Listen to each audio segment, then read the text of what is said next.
Omuzikiti gwa Gaddafi gukubyeko abayisiraamu okuva mu bitundu by'eggwanga eby'enjawulo abakungaanidde wano okusaala Eid Adhuha emanyiddwa ennyo ng'eyokusala ebisolo. Esswala ekulembeddwamu Mufti wa Uganda Sheikh Ramathan Mubajje era ng'asabye abayisiraamu okwewala ennyombo wamu n'enjawukana zaabwe wabula bakolerere okwegatta. Tusabe Allah subhanahu wa ta'ala naddala entalo ezo naddala ezirwanaganya abantu awatali nsonga okuggyako nga byansi Allah subhanahu wa ta'ala abateekemu omutima ogw'obulungamu babeerenga basobola okudda awamu n'okumalawo ebizibu byabwe mu mirembe.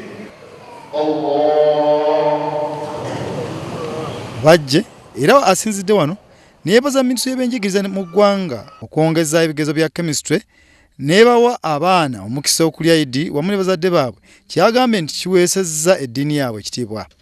Ekyo kye bakoze nga kiraga nti mu butuufu bategedde obukulu obw'eddiini yaffe y'obusiraamu naffe mu Uganda tulinamu olunaku lukulu.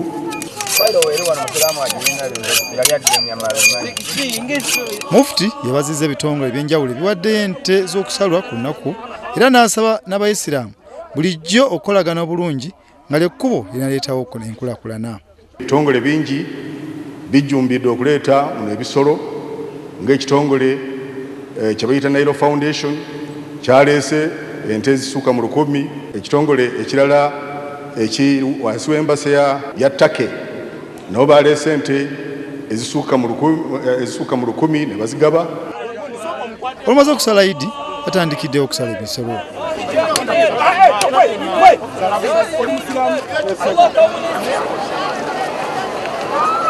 Abayisiraamu balaze essanyu olw'okutuuka ku Eid eno ey'ebyafaayo anti ebibaayo byonna bibasonyiyibwa ku lw'okuyiwa omusaayi. Mpulira essanyu kubanga tulutuuseeko. Abantu bajaguze mu njaguzo entuufu, enjaguzo ey'Obuyisiraamu era n'okuba nti mbakubiriza basale ebisolo. Tewali kisinga ekyo mwana wattu, kigambo kikulu nnyo tuuka ku lunaku lwa Eid. Ekyo olaba nga tukuba takbirat Allahu akbar Allahu akbar.